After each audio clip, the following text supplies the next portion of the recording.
Boa noite. Olá, boa noite. Ministro Edson Fachin nega tirar Rodrigo Janot das investigações contra Temer. A defesa do presidente alegava a parcialidade do Procurador-Geral da República. E Fachin devolve delação do doleiro Lúcio Funaro para a Procuradoria.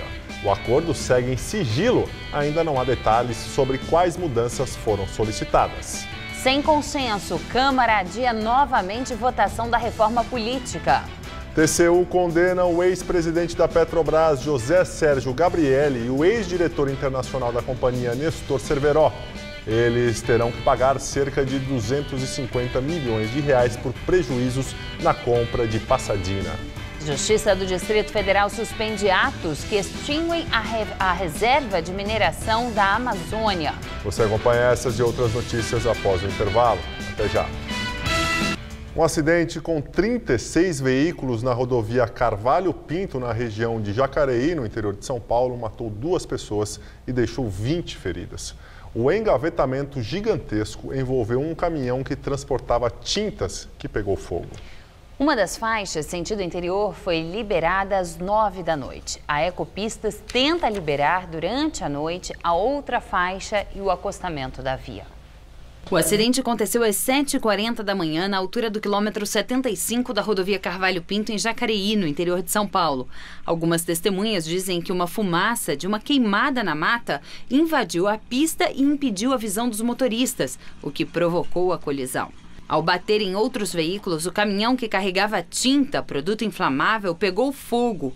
Houve explosões e, ao todo, 12 carros e 2 caminhões foram atingidos pelas chamas. O incêndio foi contido por volta das 9 horas da manhã. De acordo com o Corpo de Bombeiros, além das 2 pessoas que morreram, 20 ficaram feridas e foram socorridas. A população brasileira cresceu 0,77% de 2016 até julho deste ano, segundo o IBGE. 5% dos municípios concentraram mais da metade da população total. O estado e a cidade de São Paulo são os mais populosos. O número de habitantes da capital é maior que a soma das populações do Rio de Janeiro, Vitória e Belo Horizonte. O Brasil tem 207.660.929 habitantes, segundo a estimativa do Instituto Brasileiro de Geografia e Estatística divulgada hoje. Um crescimento de cerca de 1.600.000 pessoas de 2016 para 2017. No período de 2015 a 2016, a taxa de crescimento foi de 0,80% e agora de 0,77%. A razão principal da redução, segundo o Instituto, é a queda na taxa de fecundidade. São Paulo permanece como o estado mais populoso, com 45.094.866 habitantes. O estado com menor população é Roraima, que tem 522.636 habitantes. Já entre os municípios, São Paulo é o mais populoso do Brasil, com quase 12.107.000 habitantes. O resultado representa crescimento de 0,57% em relação a 2016. Índios Guaranis ocupam o prédio da sede da Presidência da República em São Paulo. Eles protestam contra a revogação de uma portaria do Ministério da Justiça que demarcava terras indígenas da tribo no Jaraguá, zona oeste da cidade. Os índios guaranis continuam lá dentro do prédio do escritório da presidência aqui na Avenida Paulista e, segundo a liderança, não há uma previsão para que o grupo deixe o local. No hall de entrada do prédio, eles fizeram uma espécie de acampamento e passam o tempo fazendo danças e manifestações típicas bem ao lado de um cordão de isolamento da Polícia Militar. Mais cedo, outro grupo se reuniu no MASP e depois seguiu em caminhada pela Paulista, bloqueando todas as faixas no sentido Consolação. Depois, os 2 grupos se encontraram na frente do prédio da presidência e o trânsito ficou complicado na região. O protesto é contra a portaria do Ministério da Justiça que anulou a demarcação da reserva indígena Jaraguá na zona oeste de São Paulo. Cerca de 700 índios vivem na área de 512 hectares, cerca de 512 campos de futebol. O ministro da Justiça, Torquato Jardim, alegou erro administrativo na demarcação da área e afirmou que a reserva foi estabelecida sem a participação do Estado de São Paulo na definição conjunta da das formas de uso da área. Câmara Municipal de São Paulo aprova a concessão do Pacaembu à iniciativa privada. A matéria foi aprovada em segunda votação com 42 votos favoráveis e 12 contrários e agora vai para a sanção do prefeito João Dória, do PSDB. Pelo texto, o estádio e o complexo esportivo, que inclui o ginásio e as piscinas, vão funcionar sob administração particular. De acordo com a Prefeitura, conceder o estádio e o clube municipal vai gerar uma economia de R$9 milhões aos cofres públicos por mês. Outros 3 projetos de lei para conceder ou vender espaços e serviços públicos já estão na Câmara. O mais recente, que chegou na segunda-feira, trata da autorização para privatizar o AMB, incluindo o sambódromo e o pavilhão de exposições. Ministro Edson Fachin nega tirar Rodrigo Janot das investigações contra o presidente Temer. A suspeição tinha sido formulado pela defesa do presidente Temer.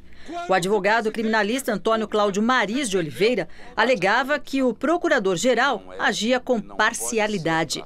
Segundo a defesa do presidente, era público e notório que Janot extrapolava em muito os seus limites constitucionais. Mariz disse ainda que a atuação de Janot é motivada por questões pessoais. O relator da Lava Jato no Supremo considerou não haver indicação de parcialidade de Janot. O ministro Edson Fachin disse que as alegações da defesa não permitem a conclusão da existência de relação de inimizade capital entre o presidente da República e Janot. O procurador-geral da República foi o responsável por denunciar o presidente Temer por corrupção passiva. O primeiro presidente brasileiro denunciado no exercício do cargo. A Câmara, no entanto, arquivou o caso. Agora, antes de deixar o comando do Ministério Público Federal no dia 17 de setembro, Rodrigo Janot prepara uma nova denúncia contra o presidente. Segundo o jornal Valor Econômico, o PMDBista deve ser acusado por 2 crimes: obstrução de justiça e organização criminosa. A denúncia deve chegar ao Supremo após o feriado do dia 7 de setembro. Segundo o Valor, para fechar a acusação, Rodrigo Janot espera a homologação da delação premiada de Lúcio Funaro no STF. Cabe a Fachin analisar o caso. Hoje, o ministro devolveu o acordo para a PGR para realizar alguns ajustes. Mas, como está sob sigilo, não há detalhes sobre as mudanças pedidas. Considerado o operador financeiro do PMDB, a delação deve trazer acusações contra a cúpula do governo. Devem ser citados os ministros da Casa Civil, Eliseu Padilha, o da Secretaria-Geral da Presidência, Moreira Franco, os ex-ministros Henrique Alves e Gedel Vieira Lima e o ex-presidente da Câmara, Eduardo Cunha. O presidente dos Estados Unidos, Donald Trump, afirma que diálogo com a Coreia do Norte não é o caminho. Mas, ao contrário de Trump, o secretário de Defesa americano disse que soluções diplomáticas continuam nos planos. Trump escreveu no Twitter que os Estados Unidos têm dialogado com a Coreia do Norte e pago dinheiro de extorsão ao longo de 25 anos. Conversar não é a solução. Pouco depois, o secretário de Defesa declarou que soluções diplomáticas nunca foram descartadas. Próximo ao Havaí, o exército americano testou um sistema antimísseis. O governo norte-coreano disse que o míssil que sobrevoou o Japão anteontem é apenas um primeiro passo. Em reunião de emergência, o Conselho de Segurança da ONU condenou o lançamento, mas não estipulou novas sanções à Coreia do Norte. Tempestade Harvey retorna à costa dos Estados Unidos e causa mais mortes. Pelo menos 31 pessoas morreram e 32 mil estão em abrigos. Mais de 8.500 resgates foram feitos pelas equipes que tentam ajudar as vítimas das enchentes. Em Houston, uma das cidades mais afetadas, o prefeito decretou toque de recolher entre 10 da noite e 7 da manhã para evitar invasões e furtos em casas vazias. Um casal de brasileiros que mora em Houston conseguiu sair da cidade antes dos alagamentos e conta como foi. Nós estamos aqui em Austin, uma cidade vizinha de Houston, estamos seguros. A gente conseguiu deixar a cidade na segunda tentativa. A gente tem que agradecer porque nós fomos previamente avisados que a nossa área seria afetada, então nós tivemos tempo de levar o que pudemos para o segundo andar. A gente já sabe que nos próximos meses, possivelmente nos próximos anos, Vai ser um período de dificuldade e muito trabalho para retomar todas as atividades de forma normal. O Harvey deve enfraquecer, mas antes causará estragos nos estados da Louisiana, Arkansas, Tennessee e partes do Missouri. A tempestade é considerada como o desastre natural mais caro da história dos Estados Unidos, segundo uma empresa de previsão do tempo. As estimativas chegam a 160 bilhões de dólares, quase o mesmo montante dos custos com furacões Katrina e Sandy juntos.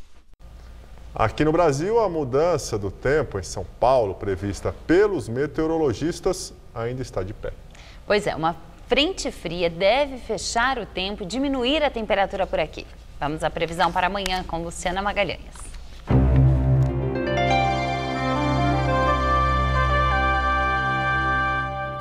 Amanhã os ventos mudam de direção, trazendo muita nebulosidade para a capital paulista.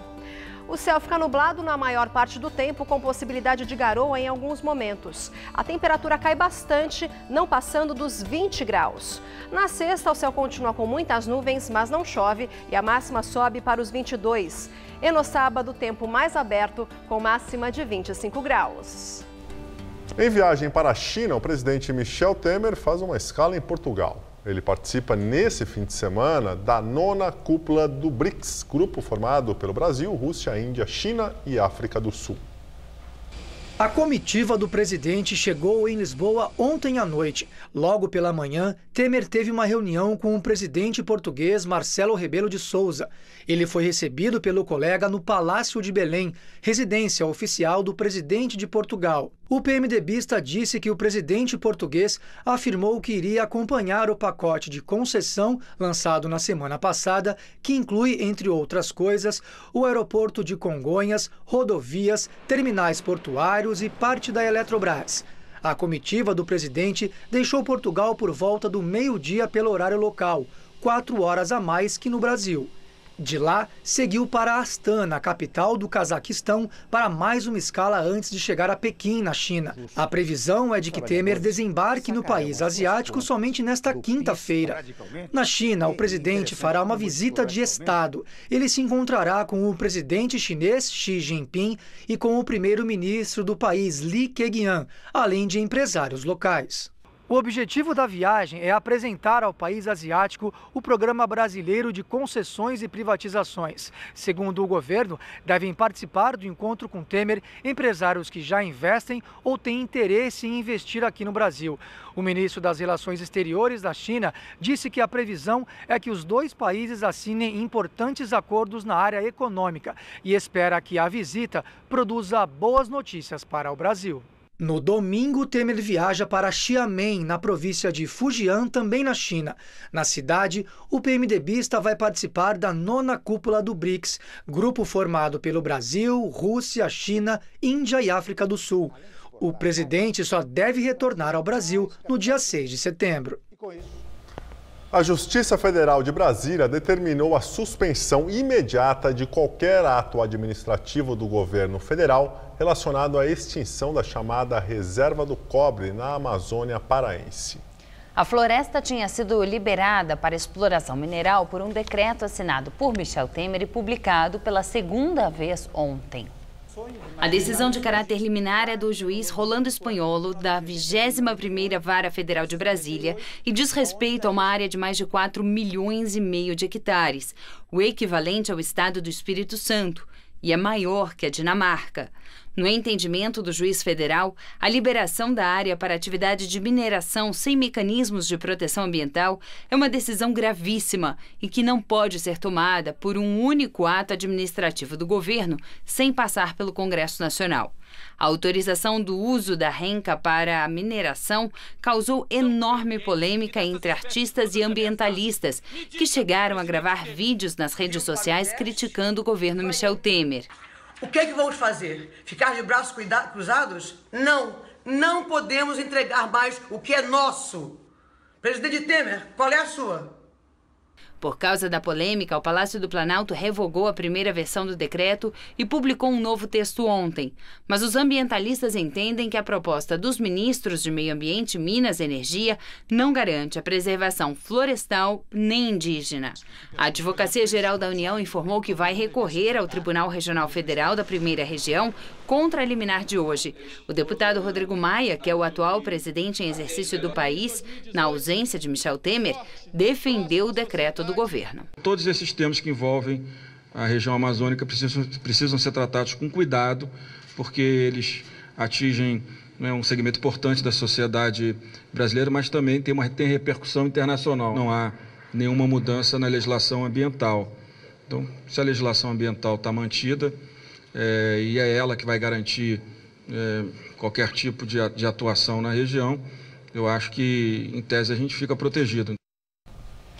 E agora à noite, o ministro Gilmar Mendes, do Supremo Tribunal Federal, foi sorteado como relator da ação movida pelo PSOL contra o decreto do presidente Michel Temer, que extinguiu a reserva florestal na Amazônia Paraense. O ministro deu um prazo de 10 dias para o governo Michel Temer se manifestar em relação ao novo decreto. Ao saber que Gilmar Mendes foi o ministro sorteado como relator, o PSOL disse que vai retirar a ação da Suprema Corte. Mas a decisão de aceitar a retirada vai caber ao próprio ministro relator, segundo o STF. E agora vamos ao comentário de economia com Vinícius Torres Freire. O fim de uma reserva mineral na fronteira do Amapá com o Pará tem causado mais bafafá nos meios de comunicação e nas redes sociais do que a privatização da Eletrobras, a segunda maior estatal e uma das maiores empresas do país. Venda de estatal já foi motivo de grandes batalhas políticas e até de pancadaria de rua, faz uns 20 anos, na privatização das teles, por exemplo. O que houve? A reserva de que estamos falando é a RENCA, nome engraçado da Reserva Nacional do Cobre e Associados, do tamanho do Espírito Santo ou de países como Bélgica, Suíça ou Dinamarca. É uma reserva mineral e lá dentro está cheio de possibilidades de exploração de minérios valiosos, mas lá está tudo intocado ainda. Lá dentro há também reservas indígenas e florestais imensas. O governo diz que não vai mexer nessas áreas protegidas, só vai permitir exploração de minério no resto da RENCA. Os ambientalistas e inimigos em geral do governo Temer acham que isso é conversinha, que logo virá a exploração ilegal das áreas protegidas. Embora o assunto seja importantíssimo, a RENCA afeta diretamente muito menos gente que a venda da Eletrobras, para o bem ou para o mal. A venda da Eletrobras pode ou não elevar os preços da energia. Pode mudar o modo de organizar o setor elétrico no país, o que é fundamental para a economia. A fraqueza da esquerda depois de Dilma Rousseff pode explicar um pouco da falta de reação à venda da Eletrobras. Ou pode ser que o assunto ainda esteja cru, indefinido, sem consequências concretas muito claras para as pessoas. Ou talvez o país tenha mudado um pouco. A maior cidade do país, São Paulo, elegeu um prefeito que fez campanha falando de privatização. Talvez esse assunto histórico, essa batalha terrível das privatizações, esteja perdendo importância na opinião média do público brasileiro. Boa noite. A Câmara dos Deputados concluiu a aprovação da medida provisória que cria a nova taxa de juros para empréstimos do BNDES. A criação da TLP, a taxa de longo prazo, tem o objetivo de elevar a alíquota a um patamar próximo ao praticado pelo mercado. O texto segue agora para o Senado. A análise da medida provisória tem que acontecer até o dia 7 de setembro, data em que perde a validade. Se aprovada pelo Congresso Nacional e sancionada pelo presidente Temer, a TLP irá substituir a taxa de juros de longo prazo, a TJLP, como referência pelos contratos assinados pelo BNDES a partir de 1º de janeiro de 2018.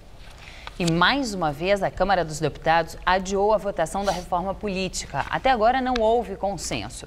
Não há entendimento em pontos polêmicos do texto, como, por exemplo, o novo modelo de financiamento das campanhas e o formato de eleição para o Legislativo. Agora a previsão é que a votação seja retomada somente por volta do dia 14 de setembro, por causa do feriado da semana que vem. Para entrar em vigor nas eleições do ano que vem, a matéria precisa ser aprovada na Câmara e no Senado até outubro. Polícia Federal prende o desembargador aposentado Francisco Barros Dias. Ele é acusado de vender sentenças no âmbito do Tribunal Regional Federal da 5ª Região, com sede no Recife. A prisão é preventiva, ou seja, sem data para soltura. Segundo os investigadores, Barros teria recebido R$150 mil em 2012 para soltar um dos alvos da operação da Polícia Federal, Pecado Capital, Richardson de Macedo. O magistrado também teria liberado bens bloqueados de Macedo. A Pecado Capital investigou fraudes no Instituto de Pesos e Medidas do Rio Grande do Norte.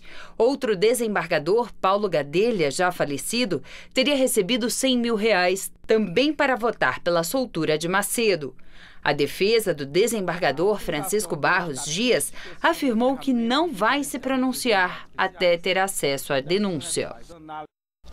Tribunal de Contas da União condena o ex-presidente da Petrobras, José Sérgio Gabrielli, e o ex-diretor internacional da companhia, Nestor Cerveró, em processo sobre a compra da refinaria de Pasadena, nos Estados Unidos. Eles terão que ressarcir cerca de R$250 milhões por dano aos cofres públicos e mais R$10 milhões cada em multas, além de ficarem inabilitados para exercer o cargo público por 8 anos. Eles podem recorrer da decisão. A compra da refinaria ocorreu em 2006, durante o governo Lula. Na época, a ex-presidente Dilma Rousseff era presidente do Conselho de Administração da estatal. O processo julgado nesta quarta foi o primeiro dos 4 que tratam do negócio a chegar a julgamento. Outro processo que avalia a responsabilidade de Dilma deve ser apreciado na semana que vem. E agora vamos ao comentário de política com Bob Fernandes. Aconteceu em Curitiba a pré-estreia do filme da Lava Jato. Polícia Federal, a lei é para todos. No filme, um dos heróis é o juiz Moro. Juiz não acusa, juiz julga. Moro é o julgador na Lava Jato. A Lava Jato está longe de acabar e Moro, que ainda vai julgar, estava na pré-estreia, assistindo a si mesmo num filme que toma partido. Na plateia, delegados da PF, entre eles Igor de Paula e Márcio Anselmo, ex-coordenadores na Lava Jato. Em novembro de 2014, Júlia Duailib revelava no Estadão. Igor de Paula, Márcio Anselmo, Érica Marena e outros delegados tinham perfis fechados no Facebook. Nesses perfis, frases como "esse é o cara" elogiavam Aécio Neves. E a reprodução de links como "o Brasil precisa se livrar de Dilma e eleger Aécio". Delegados na pré-estreia. Em 2014, ao comentar frase de Lula, um dos delegados escreveu: "Alguém segura essa anta, por favor?". O filme da Lava Jato usa áudio de comentário feito nesse espaço, nesse jornal, em 2014. A frase foi: "No Brasil, se não fizer acerto, não se coloca um paralelepípedo". O comentário abordava artigo do empresário Ricardo Semler. Em 2014, o empresário ironizava: "A elite escandalizada com os desvios na Petrobras" e provocava: "Onde estavam os envergonhados do país nas décadas em que houve evasão de 1 trilhão por parte dos empresários?". Aqui, por anos, lembramos, o DNA desse sistema político apodrecido sempre esteve nos computadores dos empreiteiros, e então já há anos em posse da Lava Jato. Dizíamos então, expor apenas uma parte do sistema era erro grave.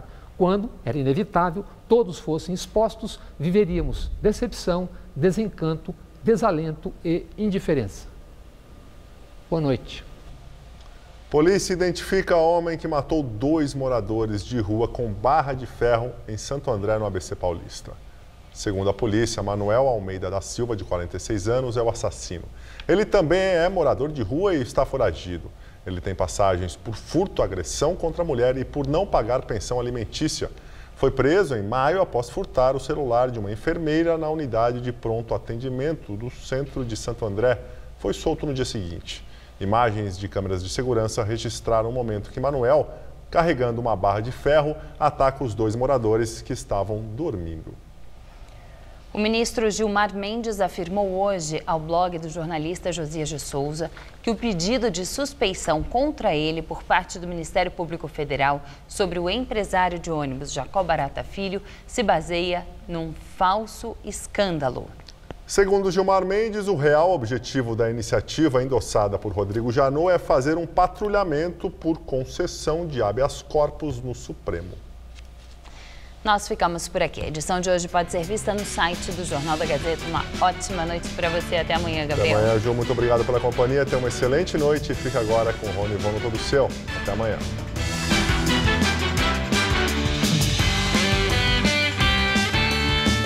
Nesta sexta, 10h30 da noite, a festa sertaneja fica completa com a participação da dupla Teodoro e Sampaio.